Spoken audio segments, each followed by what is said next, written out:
Hello guys, welcome back to another video of Mast physics. आज हम लोग ने टॉपिक चालू किया है behaviour, anomalous behaviour of water, that is from heat chapter number 5 from science 1 text books. तो यहाँ पे आज हम लोग टॉपिक देखने वाले हैं एनोमलस बिहेवियर ऑफ वाटर। तो सबसे पहले एक देख लेते हैं नॉर्मल बिहेवियर होता क्या। ठीक है, तो कोई भी हम लोग लिक्विड ले, मैं वाटर की बात नहीं कर रहा हूँ, हम लोग कोई भी लिक्विड ले और उस लिक्विड को अगर हम लोग ने हीट प्रोवाइड की, तो कोई भी लिक्विड जो नॉर्मल लिक्विड अगर हम लोग उसको हीट प्रोवाइड करेंगे तो उसका जो वॉल्यूम है वो बढ़ जाएगा, वो वेपर के फॉर्म में हो जाएगी। आप लोग ने देखा रहेगा कि जब आप लोग घर पे कोई चीज़ उबालते हैं, जैसे पानी उबालते हैं या चाय उबालते हैं, तो उसमें क्या हो जाता है, जब वो नीचे के सरफेस पे रहने के बाद भी जब हीट उसको प्रोवाइड होती है तो ऊपर के सरफेस तक का आ जाती है। यानी यहाँ से क्या मालूम पड़ता है, जब हम लोग हीट प्रोवाइड करते हैं तो वहाँ पे जो है वॉल्यूम बढ़ जाता है कोई भी लिक्विड का। और यहीं अगर मैं इसके अपोजिट में बात करूं तो ये मेरा पूरा का पूरा कंटेनर अगर मैंने फ्रिज के अंदर रख दिया हूं, मैंने फ्रिज के अंदर इसको पूरे के पूरे कंटेनर को रख दिया हूं, अब इसको हीट सप्लाई नहीं हो रही है, तो यहां पे क्या हो जाएगा, मेरी जो इनिशियल वॉल्यूम था, यानी मेरा पहले कितना था, सरफेस जितना था, बट कॉन्ट्रैक्ट होने के बाद, फ्रीज होने के बाद वो वॉल्यूम कम हो जाएगा। तो यहां से हम लोग को मालूम पड़ा कि जब हम लोग हीट किसी चीज को प्रोवाइड करते हैं, हीट जब हम लोग किसी चीज को प्रोवाइड करते हैं वो चीज़ एक्सपांड हो जाती है, बढ़ जाती है, उसका वॉल्यूम बढ़ जाता है, एक्सपांड हो जाती है। और यहीं पे अगर हम लोग किसी चीज़ को कूल करते हैं तो वो चीज़ कॉन्ट्रैक्ट हो जाती है, यानी उसका वॉल्यूम क्या हो जाता है, कम हो जाता है। तो ये नॉर्मल चीज़ है। बट वाटर जो है, वाटर इन सब में थोड़ा एक अलग बिहेवियर शो करता है, जिसको हम कहते हैं एनोमलस बिहेवियर ऑफ वाटर। मतलब जैसा बिहेवियर से शो करना चाहिए उसके अगेंस्ट एक दूसरा बिहेवियर शो करता है। मतलब यहाँ पे घबराने की कोई बात नहीं है। आप लोग जो घर पे पानी का बिहेवियर देखते थे, जो कि एक्सपांड होने की वजह से, हीट प्रोवाइड होने की वजह से एक्सपांड होता था, और फ्रिज में रखने की वजह से, जैसे आपने देखे रहेंगे कि हमारा कंटेनर रहता था, उसको पूरा भर के अगर हम लोग फ्रिज के अंदर रख दे तो जब बर्फ बनता है तो उसके नीचे वाले लेवल पे बनता है, यानी वॉल्यूम क्या हो जाता है, कॉन्ट्रैक्ट हो जाता है। तो क्वेश्चन ये आता है, तो इसमें एनोमलस बिहेवियर क्या है। वाटर भी तो सारे लिक्विड जैसा बिहेव कर रहा है, हीट प्रोवाइड करने पे एक्सपांड कर रहा है और हीट कूल करने पे वो कॉन्ट्रैक्ट कर रहा है। तो जो एनोमलस बिहेवियर ऑफ वाटर है वो एक पर्टिकुलर रेंज के अंदर आता है, हम लोग उसकी स्टडी करते हैं। जैसा कि हम लोग देखते हैं water shows anomalous behaviour between 0 degree Celsius to 4 degree Celsius. यानी वो जो भी खतरनाक बिहेवियर शो कर रहा है, जो भी अजीब बिहेवियर शो कर रहा है, वो बिहेवियर शो करेगा इस रेंज में, that is 0 to 4 degree Celsius. उसके बाद जो है 4 डिग्री सेल्सियस के बाद जैसे दूसरे लिक्विड बिहेव करते हैं, that is when heat is supplied, they expand, water भी एक्सपांड कर देता है। और when the heat is removed और it is freezed, it contracts. तो वाटर 4 डिग्री सेल्सियस के बाद नॉर्मल बिहेव करता है, बट 0 से 4 डिग्री सेल्सियस पे वो एनोमलस बिहेवियर शो करता है, एक बहुत अजीब बिहेवियर शो करता है। तो यहां पे हम लोग देख लेते हैं, if we heat the water from 0 degree Celsius, instant of expanding it contracts. मतलब क्या हो रहा है, अब मैंने ये बीकर लिया हूं, ये बीकर के अंदर मेरा वाटर है, अब ये वाटर को मैंने हीट सप्लाई किया, इनिशियल ये वाटर मेरा 0 डिग्री सेल्सियस पे था। अब मैं जब हीट सप्लाई करूंगा तो एज अ नॉर्मल लिक्विड क्या करते हैं, हीट सप्लाई होने की वजह से एक्सपांड हो जाते हैं, बट वाटर क्या हो जाता है, कॉन्ट्रैक्ट हो जाता है। तो ये हुआ कैसे, जहां पे if we heat the water from 0 degree Celsius instead of expanding it contracts. मतलब उसे एक्सपांड जहां करना चाहिए था 0 से 4 के बीच में, जहां उसका वॉल्यूम बढ़ जाना चाहिए था, यहां पे आ जाना चाहिए था, वो नीचे आ गया, वो कॉन्ट्रैक्ट कर गया। तो ऐसा क्यों है, तो ये एक एनोमलस बिहेवियर था। उसका हम लोग रीजन अभी इसके बाद देखेंगे। उस चीज से जाने से पहले हम लोग को एक चीज जानना जो बहुत ज्यादा जरूरी है, वो है कॉन्सेप्ट ऑफ डेंसिटी। डेंसिटी सबको मालूम है, ये होता है डेंसिटी। डेंसिटी का फॉर्मूला हम लोग बचपन से पढ़ते आ रहे हैं, density is equals to mass upon volume. Density is equals to mass upon volume. इस फॉर्मूले से मैं क्या रिलेशन बता सकता हूं, that density and volume are inversely related. यानी अगर हमारा वॉल्यूम बढ़ जाएगा तो हमारी डेंसिटी घट जाएगी। अगर हमारा ये चीज जो है, जो चीज मैं अभी लिखा रहा हूं, ये चीज आप लोग भी इसी वक्त अपने किसी साइड में जो पेपर है उस पर लिख लो अच्छी तरीके से, क्योंकि ये चीज थ्रू आउट द लेक्चर आपको काम आएगी चीजें समझने के लिए। दैट इज, जब वॉल्यूम बढ़ जाता है, when volume is increased, density is decreased, and when volume is decreased, density increase हो जाएगी, because there is a inverse relation between density and volume। अब इस चीज को हम लोग कहीं अच्छी जगह पे लिख लेते ताकि हमको आगे काम आए। Volume increase, density decrease, volume decrease, density increase. ऐसा आप भी कोई एक जगह पे कोने में लिख के रख लो, क्योंकि ये बहुत ज्यादा काम आने वाली है। अब यहाँ पे हम लोग आते हैं कि ऐसा होता क्यों है। तो पहले डेंसिटी समझते कि डेंसिटी है क्या। अब मेरे को समझ लिए ये मेरा एक कोई सरफेस एरिया है, यहाँ पे जो मॉलिक्यूल्स है वो डेंसली पैक्ड है। आप देख सकते हैं बाजू बाजू में सारे मॉलिक्यूल्स बाजू बाजू में, इनके बीच में जो पार्टिकल्स के बीच में जो गैप है, जो स्पेस है वो बहुत ज्यादा कम है। तो इस कंडीशन को मैं बोलता हूं डेंस। क्या मैं बोलता हूं, यहां पे जो मेरे मॉलिक्यूल्स है वो डेंसली पॉपुलेटेड है, बहुत जगह पे वो लोग, बहुत कम जगह पे बहुत सारे पार्टिकल्स जो है जमा हो गए, तो उसको हम लोग बोलते हैं डेंस। और यहां पे बात कर लेते हैं इस चीज की, तो हम लोग देखेंगे हमारे जो पार्टिकल्स है वो बहुत दूर दूर है, तो यहां पे डेंसिटी क्या है, लेस डेंस है, ये लेस डेंस। तो यहां हमको ये समझ में आ गया कि डेंसिटी, डेंस किसको बोलते हैं और लेस डेंस किसको बोलते हैं। और यहां पे हम लोग ने समझा डेंसिटी और वॉल्यूम का इनवर्स रिलेशन क्या है। तो अब हम लोग देखेंगे वाटर में ऐसी क्या चीज होती है जिस वजह से उसका एनोमलस बिहेवियर शो होता है। सो नाउ जब हमारा डेंसिटी का कॉन्सेप्ट पूरी तरीके से कंप्लीट आ गया, अब हम लोग ये देखेंगे कि वाटर में क्या एनोमलस बिहेवियर होता है और किस वजह से होता है। तो यहाँ पे हम लोग डायग्राम में देख सकते हैं कि water is made up of 2 oxygen, that is 2 hydrogen, H2O molecular formula रहता है। तो यहाँ पे हमारे पास 2 हाइड्रोजन मॉलिक्यूल रहेंगे, एक ऑक्सीजन मॉलिक्यूल होगा। और लास्ट लेक्चर में जब मैंने हाइड्रोजन बॉन्डिंग के बारे में बताया, अगर आप लोग ने देखे रहेंगे, बट यहाँ पे मैं फिर भी बता देता हूँ, hydrogen is slightly positive and oxygen is slightly negative. तो क्या हो जाता है, ये वाला हाइड्रोजन इस वाले ऑक्सीजन मॉलिक्यूल से, ये दूसरा मॉलिक्यूल, ये दूसरा मॉलिक्यूल है, तो यहाँ का हाइड्रोजन एटम जो है यहाँ के नेगेटिव ऑक्सीजन एटम के बीच में बॉन्ड बनाता है, इसको हम लोग बोलते हैं हाइड्रोजन बॉन्ड। लास्ट लेक्चर में हम लोग इसको डिटेल में डिस्कस किए थे। अब यहाँ पे आ जाते हैं, जो हमारा वाटर है, वाटर के मॉलिक्यूल्स एट 4 डिग्री सेल्सियस, जैसा कि आप देख सकते हैं सारे मॉलिक्यूल्स जो है एक दूसरे में एकदम भरे पड़े, मतलब एकदम से लड़ाई झगड़ा चल रहा है ये लोग का, जैसे कहीं पे भंडारा चल रहा हो, पूरी तरीके से लोग एकदम घुस घुस के खा रहे हैं। तो हम लोग देख रहे हैं कि यहाँ पे जो वैकेंट स्पेस है मॉलिक्यूल्स के स्पेस में, मॉलिक्यूल्स के बीच में, वो बिल्कुल भी नहीं है, बहुत कम वैकेंट स्पेस है। तो ये 4 डिग्री सेल्सियस की कहानी थी। अब यही चीज अगर हम लोग ये पूरा का पूरा पानी लेके जाके फ्रिज के अंदर रख दे, रेफ्रिजरेटर के अंदर रख दे, इसका टेम्परेचर जैसे जैसे गिर के 0 डिग्री सेल्सियस पे आ जाएगा, तो हम लोग देखेंगे ये जो मॉलिक्यूल्स जो रैंडम मोशन के अंदर थे, रैंडम कोई इनके बीच में कोई बॉन्ड नहीं थी या कोई ऑर्गेनाइज स्ट्रक्चर नहीं था एट 4 डिग्री सेल्सियस, अब हम लोग देख रहे हैं 0 डिग्री सेल्सियस में ये लोग हेक्सागोनल स्ट्रक्चर के अंदर आ गए। ये क्यों होता है, बिकॉज एक हाइड्रोजन एटम दूसरे मॉलिक्यूल का किसी दूसरे ऑक्सीजन पानी के मॉलिक्यूल से बॉन्डिंग बनाता है, that is due to hydrogen bonding. अब हम लोग देख सकते हैं ये जो ब्लू ब्लू सर्कल्स है, ये मेरे क्या है, ऑक्सीजन के एटम्स है, और ये जो छोटे छोटे ब्लैक ब्लैक सर्कल है, ये मेरे हाइड्रोजन के एटम्स है। तो हम लोग ने देखे कि यहाँ पे हाइड्रोजन बॉन्ड बनने की वजह से इनमें एक हेक्सागोनल स्ट्रक्चर आ गया। तो अब अगर हम लोग को ध्यान से देखा जाए, ध्यान से अगर हम लोग देखेंगे, ये 0 डिग्री सेल्सियस पे, ये 4 डिग्री सेल्सियस पे, तो यहाँ पे हम लोग अगर डेंसिटी देखेंगे, इससे पहले मैंने डेंसिटी का डायग्राम बताया, जहां पे मॉलिक्यूल्स बहुत पास पास रहते हैं वो चीजें ज्यादा डेंस है, और जहां पे मॉलिक्यूल्स बहुत दूर दूर रहते हैं वो चीजें क्या है भाई, ज्यादा डेंस नहीं है, दैट इज लेस डेंस। तो यहां पे हम लोग देखेंगे एट 4 डिग्री सेल्सियस, तो it is more dense, it is more dense. और यही बात करेंगे हम लोग 0 डिग्री सेल्सियस पे, तो हम लोग देख सकते हैं कि इनके बीच में, मॉलिक्यूल्स के बीच में वेकेंट स्पेस बहुत ज्यादा है, यहां वेकेंट स्पेस, यहां वेकेंट स्पेस, यहां वेकेंट स्पेस, तो वेकेंट स्पेस जो है बहुत ज्यादा हो गया है। जैसे कि हम लोग ने देख चुके हैं यहाँ पे वेकेंट स्पेस बहुत ज्यादा हो गया, यानी मॉलिक्यूल्स एक दूसरे से बहुत दूर दूर है, तो they are less dense at 0 degree Celsius, they are less dense.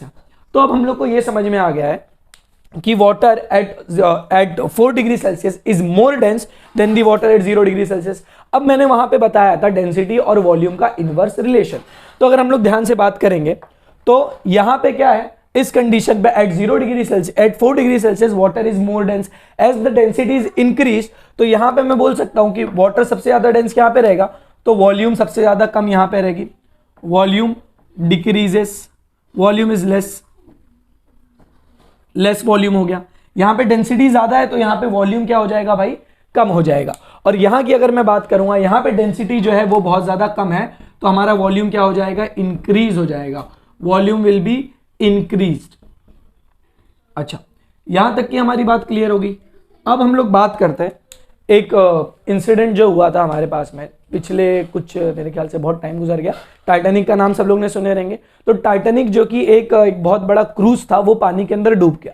अब किससे टकरा के डूबा, वो बर्फ से टकरा के डूबा। अब जो बर्फ था वो पानी के ऊपर तैर रहा था, और जो टाइटैनिक जैसा बड़ा सा जहाज था वो पानी के ऊपर, वो पानी के अंदर डूब गया। तो ऐसा क्यों हुआ, तो देखो कोई भी एक सब्सटेंस रहता है जिसकी डेंसिटी ज्यादा रहती है, ज्यादा डेंसिटी वाला सब्सटेंस कम डेंसिटी वाले सब्सटेंस में डूब जाता है। जैसे मैं बोलूं अगर पानी की डेंसिटी आयरन की डेंसिटी से कम है तो आयरन क्या करेगा, लोहा हमारा पानी में डूब जाएगा। तो कोई भी ऐसा सब्सटेंस जिसकी डेंसिटी किसी दूसरे मतलब अगर पानी से कम, एग्जांपल ले लेंगे अगर हम लोग पानी से, तो जो भी ऐसा सब्सटेंस है जिसकी डेंसिटी पानी के डेंसिटी से ज्यादा है वो चीज अंदर डूब जाएगी। तो हम लोग यहां पे देखते हैं कि जो वाटर है at 4 degree Celsius is more dense और water at 0 degree Celsius is less dense. इसके लिए हमारा जो आइस होता है बीइंग सॉलिड वो क्या करता है, पानी के ऊपर तैरता है। क्यों तैरता है? क्योंकि वो सॉलिड तो है मगर क्या है, उसकी डेंसिटी बहुत ज्यादा कम है। डेंसिटी बहुत ज्यादा कम होने की वजह से वो पानी के ऊपर तैरता है। और वहीं बात कर लूं अगर मैंने आयरन बॉल की या कोई भी एक आयरन ऑब्जेक्ट की या कोई दूसरे ऑब्जेक्ट की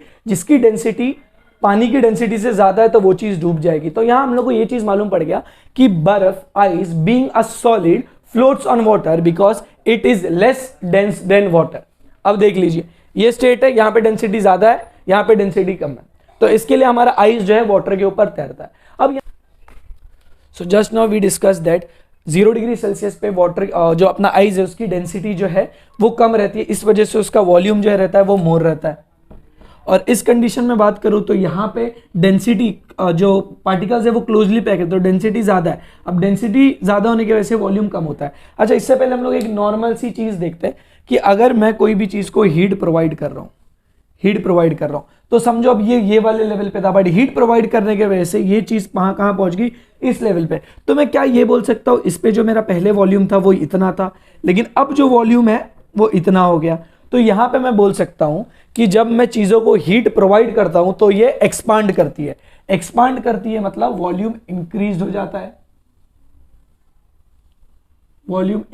जाता है। और यहीं पे जब चीजें कूल होती है, कॉन्ट्रैक्ट करती है, तो इनका वॉल्यूम क्या हो जाता है, कम हो जाता है। वॉल्यूम क्या हो जाता है भाई, कम हो जाता है। तो हम लोग को मालूम पड़ा हीट प्रोवाइड करने से हमारा जो है वॉल्यूम बढ़ जाता है और जो है फ्रीज करने से हमारा वॉल्यूम जो है वो कम हो जाता है। बट वाटर जो है एक एनोमलस बिहेवियर करता है। अभी हम लोग ने देख चुके हैं कि वाटर कहां पे ज्यादा मोर डेंस यहां पे रहता है, लेस डेंस यहां पे रहता है, बट वॉल्यूम जो है वाटर की वो सबसे ज्यादा यहां पे रहती है और यहां पे सबसे कम रहती है। अच्छा, मैं ये चीज बता रहा हूं कि ये टॉपिक जो है वो थोड़ा सा कॉम्प्लिकेटेड हो रहा है, थोड़ा सा हो सकता है कि वो सिर पे जाए, तो एक बार करना जो अपना वीडियो है उसको थोड़ा सा रिवाइंड करके इसको दोबारा सुनना, 2-3 बार, आपको ये चीज पूरी अच्छी तरीके से समझ में आ जाएगी, गारंटी, क्रिस्टल क्लियर हो जाएगा पूरी तरीके से। अब मैं बात करता हूं वाटर की, तो मैं क्या ले लेता हूं, मैं यहां पे ले लेता हूं एक वाटर का बीकर। अब इसमें सिर्फ भरा हुआ है बर्फ, ये देखो आइस का बर्फ। कब लेते हैं बर्फ अपना मालूम है ना, पेप्सी पीते टाइम पे लेते हैं भाई, और कहीं नहीं लेते। अब देखो मैं यहां पे इसको बर्नर से हीट प्रोवाइड कर रहा हूं। अब मैं बोल रहा हूं कि इस कंडीशन में जब वो बर्फ है तो इसका टेम्परेचर है 0 डिग्री सेल्सियस। कहां पे 0 डिग्री सेल्सियस। अब इसको हीट प्रोवाइड कर रहा हूं तो नेचुरली क्या होता है, जब हम लोग हीट किसी चीज को प्रोवाइड कर रहे हैं तो वो एक्सपांड करता है, उसका वॉल्यूम बढ़ जाता है। पर हमारे जो वाटर का है 0 डिग्री सेल्सियस पे हीट प्रोवाइड करने से इसका वॉल्यूम बढ़ने के बजाय क्या जाता है, घट जाता है। वो क्यों घट जाता है, अभी हम लोग ने यहां पे पढ़े थे। एट 0 डिग्री सेल्सियस इसकी जो वॉल्यूम है वो सबसे ज्यादा है। हम लोग देख सकते हैं कि सारे जो मॉलिक्यूल्स है वो कॉम्प्लेक्ट एक दूसरे के बहुत ज्यादा कॉम्पैक्ट में है, पास में है, कॉम्पैक्टली पैक्ड है। लेकिन जैसे मैं इसको हीट प्रोवाइड करता हूं तो ये हीट क्या करती है, मेरी हाइड्रोजन बॉन्ड को ब्रेक कर देती है। तो ये सारी हाइड्रोजन बॉन्ड टूट जाती है और मेरा जो पानी है वो इस स्टेट में आ जाता है। अब एकदम ध्यान से बात करना, पानी की मैक्सिमम डेंसिटी कहां पे थी, इस स्टेज में ज्यादा थी, यानी मोर वॉल्यूम इस स्टेज में था। लेकिन जब हाइड्रोजन बॉन्ड टूटेगा, सारे मॉलिक्यूल्स एक दूसरे के पास आ जाएंगे, तो इस कंडीशन में क्या हो जाएगी, वॉल्यूम लेस हो जाएगी, वॉल्यूम कम हो जाएगी। तो हमारा हीट करने से वॉल्यूम जहां बढ़ना चाहिए था वहां पे हीट करने से मेरा वॉल्यूम क्या हो गया भाई, यहां पे हीट प्रोवाइड करने से मेरा वॉल्यूम क्या हो गया, कम हो गया। क्यों कम हुआ, क्योंकि बीच के हाइड्रोजन बॉन्ड टूट गए तो मॉलिक्यूल्स के बीच का जो गैप था उसमें और मॉलिक्यूल्स आके भर गए, डेंसिटी इंक्रीज हो गई। डेंसिटी इंक्रीज हो गई तो फिर क्या हो जाएगा, वॉल्यूम डिक्रीज हो जाएगा, और वॉल्यूम डिक्रीज हो जाएगी। वॉल्यूम डिक्रीज होने के बावजूद, मतलब हीट प्रोवाइड करने के बाद भी हमारा वाटर क्या, हम लोग ग्राफ में देखेंगे कि इसकी प्लॉटिंग किस तरीके से होती है। यहां पे हम लोग पूरी तरीके से क्लियर हो चुके हैं कि हीट प्रोवाइड करने से हमारा, अगर मैं इन शॉर्ट कंक्लूजन दूं, यहां पे एक कंक्लूजन देता हूं यहां पे कि ये क्यों होता है। जब हम हीट प्रोवाइड करते हैं वाटर को, when it is in the form of ice, that it is in the form of solid ice, तो यहाँ पे क्या होता है, जो हीट यूज होती है उसमें हाइड्रोजन बॉन्ड टूट जाती है। अब हाइड्रोजन बॉन्ड जैसे ही टूट जाती है तो इनके बीच में जो स्पेसिंग थी, जो गैप था, वो पूरा का पूरा गैप जो है वो भर जाता है दूसरे मॉलिक्यूल से और सारे मॉलिक्यूल्स उसमें आके बैठ जाते हैं। इस वजह से डेंसिटी इंक्रीज हो जाती है, और जब हमारी डेंसिटी इंक्रीज होती है तो हमारा वॉल्यूम डिक्रीज हो जाता है। लेकिन एक्चुअल में वॉल्यूम कब डिक्रीज होता है, जब चीजें कॉन्ट्रैक्ट करती है। चीजें क्या करती है, कॉन्ट्रैक्ट करती है। और चीजें कब कॉन्ट्रैक्ट करती है, जब वो कूल होती है। लेकिन इस केस में देखेंगे हम लोग तो वाटर को हीट प्रोवाइड करने के बाद भी वो क्या हो रहा है, वो कूल हो रहा है, यानी वो कॉन्ट्रैक्ट कर रहा है। कूल नहीं होगा, टेम्परेचर उसका बढ़ेगा, 0 डिग्री सेल्सियस से 4 डिग्री सेल्सियस होगा, बट वो कॉन्ट्रैक्ट हो जाएगा, उसका वॉल्यूम कम हो जाएगा। अब इसकी प्लॉटिंग हम लोग यहाँ पे देखेंगे तो 0 डिग्री सेल्सियस पे हमारा जो वॉल्यूम है वो सबसे ज्यादा है। तो ये हम लोग देख सकते हैं, यहाँ पे हम लोग ने volume in ml versus temperature in degree Celsius का ग्राफ प्लॉट किया है। तो यहाँ पे हम लोग ने देखे 0 डिग्री सेल्सियस में क्या हो रहा है, यही वाटर की इसी की बात करूंगा मैं। अब ये पूरा का पूरा बर्फ है, यही एक्सपेरिमेंट हमको लेना है वापस से। तो अभी पूरा का पूरा बर्फ है, ठीक है। तो 0 डिग्री सेल्सियस पे वॉल्यूम मोर है, तो हम लोग मान लेते हैं कि हमारा वॉल्यूम जो है स्टार्टिंग पॉइंट ऑफ व्यू में यहां पे था। अब मैंने क्या किया, इसको हीट प्रोवाइड करना चालू किया, तो धीरे धीरे धीरे क्या होगा, इसका टेम्परेचर बढ़ेगा। 1 डिग्री सेल्सियस, वहां से फिर जाएगा 2 डिग्री सेल्सियस, वहां से जाएगा 3 डिग्री सेल्सियस, फिर 4 डिग्री सेल्सियस, ऐसा बढ़ता रहेगा। तो हम लोग देखते हैं कि हमारा वॉल्यूम 0 डिग्री सेल्सियस में यहां पे था, फिर जैसे हम लोग 1 डिग्री सेल्सियस में आए तो हमारा वॉल्यूम क्या हो गया, डिक्रीज हो गया। देखो वॉल्यूम हमारा क्या हो रहा है, डिक्रीज हो रहा है। और वैसे ही हम लोग जैसे 2 डिग्री सेल्सियस पे आ रहे हैं तो हमारा वॉल्यूम फिर डिक्रीज हो रहा है, फिर 3 डिग्री सेल्सियस में आ रहे तो वॉल्यूम और डिक्रीज हो रहा है, और जैसे ही हम लोग 4 डिग्री सेल्सियस में पहुंचते तो हमारा वॉल्यूम कितना हो जाता है, लोएस्ट हो जाता है। सबसे पहले ही मैंने यहां पे लिख के बताया था at 4 degree Celsius the volume of the water is minimum. तो यहां पे हम लोग देख सकते हैं, 0 से बात करेंगे, 0 टेम्परेचर से, 0 डिग्री सेल्सियस से जैसे जैसे हम लोग आगे बढ़ रहे हैं, टेम्परेचर बढ़ रहा है तो हमारा वॉल्यूम जो है डिक्रीज हो रहा है। अब मैंने बताया था एनोमलस बिहेवियर जो वाटर का शो होता है वो 0 से लेके 4 डिग्री सेल्सियस तक का ही शो हो रहा है। अब ये 4 डिग्री सेल्सियस पे आ गया, ये पूरा पानी बन गया, मान लो ये पूरा का पूरा पानी बन गया। अब इसके बाद अगर मैं और हीट प्रोवाइड करूंगा तो नेचुरल जैसा वाटर बिहेव करता है, दैट इज जब हम लोग हीट करेंगे तो ये एक्सपांड करेगा। तो 4 डिग्री सेल्सियस के बाद अगर हम लोग वाटर को हीट करते हैं तो वो एक्सपांड करता है और कर्व हमारा इस तरीके से बन जाता है। तो आई होप यहाँ पे एनोमलस बिहेवियर जो वाटर का है वो पूरी तरीके से क्लियर हो। आई नो वीडियो थोड़ा ज्यादा कॉम्प्लिकेटेड है, ये चीज थोड़ी कॉम्प्लिकेटेड है समझने के लिए, बट इसको थोड़ा रिवाइंड करके समझेंगे तो हमको आसानी होगी। अच्छा, जब भी आप इस चीज को पढ़ेंगे तो आपको ये 2 चीज लिखनी है, हीट से चीजें एक्सपांड होती है और वॉल्यूम इंक्रीज हो जाता है, कूल से चीजें कॉन्ट्रैक्ट होती है बट वॉल्यूम डिक्रीज हो जाता है। बट ये चीज नॉर्मल चीजों में, नॉर्मल लिक्विड्स के लिए, वाटर के लिए नहीं है। वाटर के लिए भी है बट 0 से लेके 4 डिग्री सेल्सियस तक का वाटर का बिहेवियर कुछ अलग होता है, वो अलग ही बिहेव करता है। और दूसरी चीज यहां पे लिखना है, वॉल्यूम जब इंक्रीज हो जाती है डेंसिटी डिक्रीज हो जाती है, और वॉल्यूम जब डिक्रीज हो जाती है डेंसिटी इंक्रीज हो जाती है। ये सारी की सारी चीजें हम लोग को क्लियर हो जाएगी। So that this was the anomalous behaviour of water. इसके बाद हम लोग देखेंगे कि इसके नेचुरल, अपने जो नेचुरल फेनोमेना होता है, इसका यूज कहां कहां हो रहा है। So our next topic is Hope's apparatus, which is a experiment based on the anomalous behavior of water. तो यहाँ पे हम लोग ने एक apparatus पहले समझते, ये हमारा एक cylindrical vessel है। यहाँ पे जो हमारा वॉल्यूम ऑफ वाटर है ये पूरी तरीके से भर दिया गया ऊपर तक का। इसका जो टेम्परेचर है, इस पूरे वाटर का जो टेम्परेचर है वो अभी फिलहाल 12 डिग्री सेल्सियस तक का है। और यहाँ पे हमारे पास 2 थर्मोमीटर लगे हुए, थर्मोमीटर। अब ये थर्मोमीटर कितनी रीडिंग शो करेंगे, जाहिर सी बात है पानी अगर 12 डिग्री सेल्सियस का है तो अभी भी ये 12 डिग्री सेल्सियस ही शो करेंगे। तो यहाँ पे ये लोग रीडिंग क्या शो कर रहे हैं, 12 डिग्री सेल्सियस का। और बीच में हमारे पे एक कप लगा हुआ है, एक कप लगा हुआ है, इसके आसपास जो है वो आइस और सॉल्ट का मिक्सचर जो है रखा गया है। आइस एंड सॉल्ट के मिक्सचर को बोलते हैं हम लोग फ्रीजिंग मिक्सचर। ये चीज आपने अगर फिश मार्केट में गए रहोगे तो वहां पे देखे रहोगे, जो फिश रखी हुई रहती है कंटेनर के अंदर, वहां पे बर्फ और नमक का जो है मिक्सचर लगा रहता है, उसको हम लोग बोलते हैं फ्रीजिंग मिक्सचर। अब यहाँ पे हम लोग अपैरेटस में हम लोग अपना चालू करते हैं। तो अभी जो दोनों थर्मोमीटर है उनकी क्या रीडिंग बता रही है, 12 degree Celsius, again 12 degree Celsius. But अब क्या करता है, ये बर्फ जो है पानी को कॉन्ट्रैक्ट करना चालू कर देता है। यहाँ पे हम लोग ने बात देखेंगे कि हमारा जो पानी है इस वक्त, जो हमारा वाटर है, that is at 12 degree Celsius, जो कि हमारे एनोमलस बिहेवियर से बाहर की रेंज में, यानी इस रेंज में पानी जो है हमारा वो एकदम नॉर्मल एक्ट करेगा। अब जाहिर सी बात है, मेरे को ये बताओ, अब ये जो सिलेंडर है, सिलेंडर के आसपास जहां बर्फ रखी हुई है, सबसे पहले वहां का पानी ठंडा होगा। अच्छा, अगर पानी ठंडा हो जाएगा तो मतलब क्या हो गया, कॉन्ट्रैक्ट हो गया, कॉन्ट्रैक्ट हो गया तो वॉल्यूम क्या हो गई, डिक्रीज हो गई। अगर वॉल्यूम डिक्रीज हो गई, अगर हमारी वॉल्यूम डिक्रीज हो जाती है तो हमारी डेंसिटी क्या हो जाती है, इंक्रीज हो जाती है। अभी मैंने बताया था जो हमारी चीज जो जितनी ज्यादा डेंस रहती है वो जाके नीचे डूब जाती है ऐसी चीज में जिसकी डेंसिटी कम है। तो इस वक्त जो ठंडा पानी है उसकी डेंसिटी ज्यादा है, अब वो ठंडा पानी यहाँ पे नीचे आके जमा हो जाएगा। अब समझो सारा का सारा जो अपना कूल वाटर था वो यहाँ पे नीचे आके जमा हो जाएगा बिकॉज इट कॉन्ट्रैक्ट, और कॉन्ट्रैक्ट होने की वजह से वॉल्यूम डिक्रीज हो गई, वॉल्यूम डिक्रीज होने की वजह से डेंसिटी इंक्रीज हो गई। अब डेंसिटी इंक्रीज होने की वजह से ये पानी नीचे की तरफ फ्लो होना चालू होगा। अब मुझे बताओ जब जो मेरा ठंडा पानी है वो नीचे की तरफ जा रहा है तो किसकी रीडिंग चेंज होगी, इसकी रीडिंग जो होगी वो बहुत आराम से चेंज होगी। जहां पे ये 12 से 11 डिग्री सेल्सियस पहुंचेगा वहां पे ये 12 से सीधा पहुंच जाएगा 8 डिग्री सेल्सियस में। अब ये फ्रीजिंग मिक्सचर काम अपना करता रहेगा और पानी जो है और ठंडा होके नीचे की तरफ आता रहेगा। तो जहां हम लोग इसकी रीडिंग देख रहे हैं कि ये 10 डिग्री सेल्सियस तक का पहुंचा, यहाँ पे हमारा पानी जो है 6 डिग्री सेल्सियस, फिर वहां पे 4 डिग्री सेल्सियस पे पहुंच जाता है। अब ये रेंज भैया हमको मालूम है कि ये रेंज बहुत खतरनाक है, 4 डिग्री सेल्सियस, दैट इज ये रेंज है जहां पे अपना पानी जो है, वाटर जो है वो एनोमलस बिहेवियर शो करते हैं। अब ये इसकी जो पूरी की पूरी रीडिंग कहां पे आ गई, 4 डिग्री सेल्सियस तक का आके रुक गई। अब हम लोग देखेंगे आगे कोई रीडिंग बढ़ ही नहीं रही है, आगे इधर पे कोई रीडिंग आ ही नहीं रही है, 4 डिग्री सेल्सियस पे आ गई। अब हम लोग देखेंगे ये 4 डिग्री सेल्सियस पे हो गया, तो 4 डिग्री सेल्सियस पे जब हमारा पानी ठंडा हो जाता है तो वो एनोमलस बिहेवियर शो करता है। अब 4 डिग्री सेल्सियस यहाँ का पूरा पानी ठंडा हो गया। अब ठंडा होने के बाद क्या हो जाएगा, उसकी डेंसिटी जो है वो, उसका वॉल्यूम जो है वो धीरे धीरे बढ़ने लगेगा। अब वॉल्यूम बढ़ने के वॉल्यूम जो है धीरे धीरे कम होने लगेगा और उसके वजह से उसकी डेंसिटी बढ़ जाएगी, जैसा कि हम लोग पहले देख चुके थे। एक मिनट,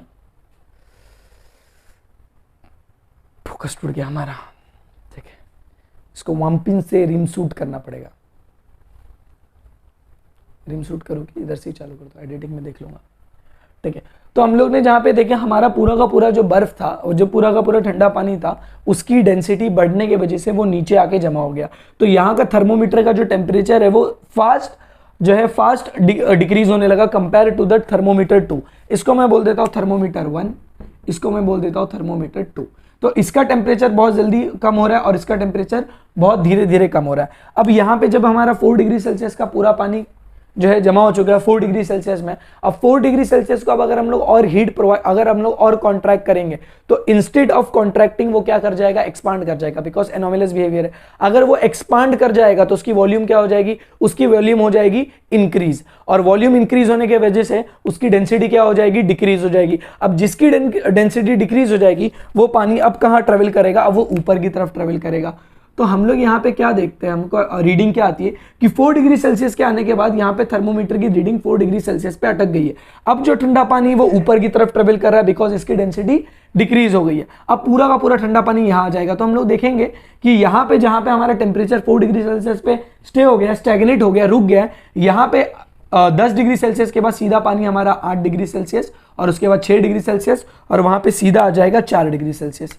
तो 4 डिग्री सेल्सियस पे हमारा यहाँ का भी थर्मोमीटर 4 डिग्री सेल्सियस पे आ गया, इसकी भी रीडिंग 4 डिग्री सेल्सियस बताने लग गई। तो इसका मतलब क्या होगा, ये जो पूरा का पूरा जो हमारा फ्लास्क है, जो सिलिंड्रिकल वेसल है, अब इसमें जितना भी पानी है वो 4 डिग्री सेल्सियस पे हो गया। बट स्टिल हम लोग यहाँ पे क्या देख रहे हैं, यहाँ पे बर्फ अभी भी बाकी है और जो बर्फ यहाँ से पिघल रही है वो बर्फ का पानी पिघल के यहाँ नीचे कंटेनर में जमा हो रहा है। बट 4 डिग्री सेल्सियस पे पूरा कंटेनर आ चुके हैं, बट अभी भी बर्फ बाकी है। तो बर्फ क्या करेगी, इसको और कॉन्ट्रैक्ट करने की कोशिश करेगी। बट क्या होगा, ये 4 डिग्री सेल्सियस पे तो एनोमलस बिहेवियर शो करेगा। तो इंस्टेड ऑफ कॉन्ट्रैक्टिंग वो क्या हो जाएगा, एक्सपांड हो जाएगा। हीट मतलब ठंडा होने के बाद भी वो क्या हो जाएगा, एक्सपांड हो जाएगा। एक्सपांड होने के बाद यानी उसकी डेंसिटी बढ़ जाएगी। तो डेंसिटी बढ़ जाएगी तो सारा का सारा जो हमारा पानी है जो ठंडा हो रहा है वो सारा का सारा पानी डेंसिटी कम होने की वजह से ऊपर आ जाएगा।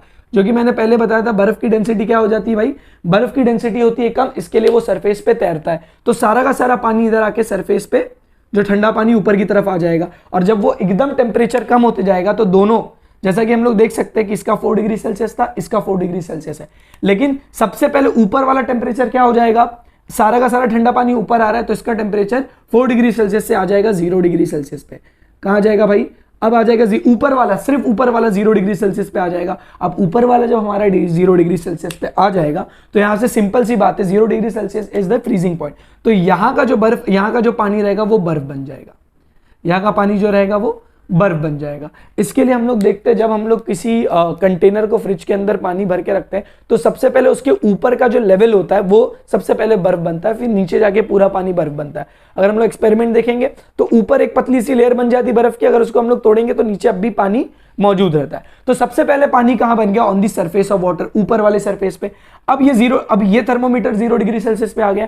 अब पूरा का पूरा पानी जो है, ये पूरा का पूरा बर्फ नीचे की तरफ फैलता जाएगा, फिर एंड में इसका भी टेम्परेचर जो है वो 0 डिग्री सेल्सियस पे आ जाएगा। तो 0 डिग्री सेल्सियस पे आने के बाद 0 डिग्री सेल्सियस पे आने के बाद ये पूरा का पूरा जो हमारा मिक्सचर जो पानी है वो पूरा का पूरा फ्रीज हो जाएगा। तो ये था अपना होप अपैरेटस। अगर मैं इसको कंक्लूड करूं तो यहां पे हो रहा है थर्मोमीटर 1। इनिशियली थर्मोमीटर 1 में सारा का सारा ठंडा पानी आ रहा था, बिकॉज वाटर जो है वो नॉर्मली एक्ट कर रहा था, तो वो कॉन्ट्रैक्ट हो रहा था। कॉन्ट्रैक्ट होने की वजह से उसका वॉल्यूम डिक्रीज हो रहा था, डेंसिटी इंक्रीज हो जा रही थी, तो सारा का सारा पानी नीचे आ रहा था। सारा का सारा पानी नीचे आ रहा था तो थर्मोमीटर 1 की रीडिंग सबसे फास्ट जो है लो पे जा रही थी। तो वो क्या हो गया, लो पे आके 4 डिग्री सेल्सियस पे आके उसकी रीडिंग रुक गई है, वो 4 डिग्री सेल्सियस ही शो कर रहा है। अब जो सारा का सारा पानी है वो ऊपर की तरफ जा रहा है, ऊपर वाले सरफेस पे। अब हम लोग ने देखे थे जहां हमारा थर्मोमीटर 2 है जो कि बहुत स्लो आगे बढ़ रहा था, अब वो बहुत फास्ट आगे बढ़ेगा, दैट इज 10 डिग्री सेल्सियस से वो सीधा आ जाएगा 4 डिग्री सेल्सियस, उसके बाद वो 0 डिग्री सेल्सियस पे आएगा। अब 0 डिग्री सेल्सियस पे आने के बाद ऊपर का जो सब्सटेंस है जहां का पानी 0 डिग्री सेल्सियस पे आ गया वो फ्रीज हो जाएगा, तो वो पानी बन जाएगा और बर्फ बन जाएगा। अब ये जो फ्रीजिंग पॉइंट जो ऊपर हुआ है वो धीरे धीरे करके पूरे सरफेस पे आएगा। फिर हमारा जो टेम्परेचर है वो जो 4 डिग्री सेल्सियस पे अटका हुआ था वो भी एंड में थर्मोमीटर 1 की भी रीडिंग 0 डिग्री सेल्सियस पे आ जाएगी। अच्छा, अगर इसको हम लोग यहाँ पे प्लॉटिंग करना चाहे, हम लोग इसको प्लॉट करना चाहे तो हम लोग क्या करेंगे, 2 कलर ले लेते हैं। तो हम लोग T1 के लिए लेंगे ब्लू कलर। एक मिनट, हाँ, कितना टेम्परेचर कितना था? 12 डिग्री सेल्सियस पे था। T1 और T2 दोनों 12 डिग्री सेल्सियस पे था इनिशियली। तो इसको हम लोग ले लेंगे, T1 को हम लोग ले लेंगे ब्लू कलर से और T2 की हम लोग मार्किंग करेंगे वो रेड कलर से। तो हम लोग ने देखे इनिशियली जो हमारा ये था T1 का टेम्परेचर था वो बहुत फास्ट जो है, एक मिनट अगर मैं इसको आगे एक्सपांड कर दूं तो ये बहुत fast 0 degree Celsius 4 degree Celsius पे आ गया, बिकॉज सारा का सारा पानी नीचे आ रहा था। और वहीं अगर मैं बात करूं T2 की, तो इसको बहुत टाइम लगा आने, कहां पे आने? 4 डिग्री सेल्सियस पे। देखो दोनों आ रहे हैं बट दोनों को बहुत ज्यादा टाइम लग रहा है यहां पे पहुंचने के लिए। ये बहुत फास्ट 4 डिग्री सेल्सियस पे पहुंच गया और इसको थोड़ा ज्यादा टाइम लग गया 4 डिग्री सेल्सियस को पहुंचने पे। अब मैं अगर आगे की बात करूंगा तो अब मेरा T1 का टेम्परेचर स्टैग्नेट हो जाएगा, रुक जाएगा। अब मेरा सिर्फ क्या बढ़ेगा? T2 का टेम्परेचर बढ़ेगा। किसका टेम्परेचर बढ़ेगा? T2 का। तो मैंने देखा T2 का टेम्परेचर सबसे पहले कहां पे आ जाता है? 4 डिग्री सेल्सियस के बाद 0 डिग्री सेल्सियस पे। तो देखो ये हमारा टेम्परेचर है, हमारा इधर पे ये टेम्परेचर है 0 डिग्री सेल्सियस। तो सारा का सारा हमारा जो ये था ये आ जाएगा 0 डिग्री सेल्सियस पे। 0 डिग्री सेल्सियस पे आके रुक गया। अब यही बात करूंगा मैं T1 की, तो T1 को अब जो जहां पे स्टैग हो रहा था अब इसको और टाइम लगेगा, क्योंकि ये पहले बर्फ बनेगा, फिर उसके बाद सारा पोर्शन बनते जाएगा, फिर नीचे वाला बर्फ बनेगा। तो इसको जो है थोड़ा ज्यादा टाइम लगेगा to reach the 0 degree Celsius. तो यहाँ पे हम लोग देखे कि हमारा जो ये था T1 था, T1 का ग्राफ अगर हम लोग फॉलो करेंगे तो ये इसको इनिशियली तो ये बहुत फास्ट था, बट बाद में ये स्लो हो गया। और T2 का अगर हम लोग ग्राफ फॉलो करेंगे तो यहाँ पे क्या होता है, इनिशियली ये स्लो था बट बाद में बहुत ज्यादा फास्ट हो गया। तो सबसे पहले 0 डिग्री सेल्सियस पे पहुंचा भाई अपना T2 और उसके बाद 0 डिग्री सेल्सियस पे पहुंचा अपना भाई T1। इसके बाद हम लोग एक चीज देख लेते हैं, एक छोटा सा एग्जाम्पल देख लेते हैं जो कि नेचुरल फेनोमेना एग्जिस्ट करता है ड्यू टू एनोमलस बिहेवियर। तो चलो स्टूडेंट्स, हम लोग सीधा होप अपैरेटस के बाद मनाली की वादियों में आ जाते हैं। तो यहाँ पे हम लोग ने देखे, यहाँ पे जो माउंटेन्स है और माउंटेन्स के बीच में हम लोग ने देखे कि यहाँ पे अपना एक लेक है और लेक के अंदर जो है फिश वगैरह रहती है। और आप जानते हैं जैसे मनाली हो गया, शिमला हो गया, कश्मीर हो गया, वहाँ का टेम्परेचर जो है वो बहुत नीचे तक जा सकता है, इस वजह से पूरा का पूरा पानी जो है वो फ्रीज हो सकता है। अब सवाल ये है कि अगर ये पूरा का पूरा पानी फ्रीज हो रहा है तो इसके नीचे रहने वाले एक्वेंटिक एनिमल्स जो रहेंगे वो पूरी तरीके से मर जाएंगे। बट आपको भी ये चीज मालूम है कि पूरा का पूरा पानी फ्रीज नहीं होता, क्योंकि अगर हम लोग ने बहुत सारी मूवीज में भी देखे रहेंगे या कहीं पे गए रहेंगे तो जो ऊपर का सरफेस रहता है सिर्फ वो बर्फ बनता है और नीचे अभी भी पानी मौजूद रहता है। तो ये होता किस तरीके से, तो अगर मैं इसको शॉर्टली बताऊं तो अगर मैं इस पूरे लेक को इस सारे डिविजन में बांट दूं, इतने सारे लेक में बांट दूं, अब मैं बोलता हूं ये सबका सब पानी का टेम्परेचर जो है 4 डिग्री सेल्सियस पे पहुंच गया। 4 degree Celsius, 4 degree Celsius, 4 degree Celsius. अब हम लोग ने होप अपैरेटस में देखे, जो सबसे पहले ऊपर जो सरफेस वाला टेम्परेचर जो होता है वो सबसे पहले रिड्यूस होता है, और नीचे वाला टेम्परेचर जो होता है वो सबसे स्लो रिड्यूस होता है। अब होता क्या, एकदम ध्यान से देखो, इसका टेम्परेचर 4 डिग्री सेल्सियस पे आ जाएगा 3 डिग्री सेल्सियस पे, थोड़ा और टेम्परेचर बाहर का सराउंडिंग का टेम्परेचर डिक्रीज होएगा तो अब ये हो जाएगा 2 डिग्री सेल्सियस पे। अब उसके बाद और डिक्रीज होगा तो आ जाएगा 1 डिग्री सेल्सियस पे। अब इसके बाद अगर सराउंडिंग का टेम्परेचर और गिरा तो ऊपर वाला सरफेस कितने पे आ जाएगा, 0 डिग्री सेल्सियस पे। अब भैया बात बताओ, 0 डिग्री सेल्सियस पे बनता क्या है, गोले वाला बर्फ बनता है अपना। तो यहाँ पे क्या हो जाएगा, ये वाला जो सरफेस रहेगा ये पूरा का पूरा बर्फ बन जाएगा। सबसे पहले ये वाला सरफेस पूरा का पूरा बर्फ बन जाएगा, क्योंकि हम लोग ने होप अपैरेटस में देखे सबसे पहले ऊपर वाला सरफेस बर्फ बनता है। तो 0 डिग्री सेल्सियस होने की वजह से ये वाला पूरा का पूरा बर्फ जो है, पानी जो है वो 0 डिग्री सेल्सियस की वजह से बर्फ बन गया। अब मसला ये है कि 0 डिग्री सेल्सियस पे बर्फ बन गया, बट जो स्नो रहता है, जो अपना आइस रहता है, it is a insulating material for heat. अब अगर मैं बात करूं, बाहर का टेम्परेचर अगर हम लोग जानते हैं बहुत ज्यादा गिर जाता है, -20 डिग्री सेल्सियस है। क्या है भाई, बाहर का टेम्परेचर 20 डिग्री सेल्सियस और अंदर का टेम्परेचर क्या है, 4 डिग्री सेल्सियस। तो अगर मैं कंपेयर करूंगा तो ये वाला टेम्परेचर जो है वो ज्यादा वार्मर है, ज्यादा हीट वाला है, और ये वाला टेम्परेचर बहुत कम वाला है। लेकिन ये जो आइस है ना, ये आइस जो है अंदर की हीट को बाहर जाने से इंसुलेट कर देती है, रोक देती है। इस वजह से जो हमारे अंदर का पानी जो है वो अंदर का पानी वो बर्फ जो है नहीं बन पाता, और हमारी जो फिश वगैरह अपनी फैमिली के साथ रह रही है, फिश ने डायनासोर बन गया, बट जो भी अपनी फैमिली के साथ रह रही है वो कुशल मंगल रह पाते हैं। लेकिन अगर एनोमलस बिहेवियर ऑफ वाटर नहीं होता तो ये पूरा का पूरा जो है पानी बर्फ बन जाता और अंदर के एक्वेटिक एनिमल्स जो भी लाइफ रहती है वो एग्जिस्ट में नहीं आ पाती। ओके, सो आज के लिए इतना ही है। कल हम लोग एक नया टॉपिक लेंगे हीट चैप्टर से।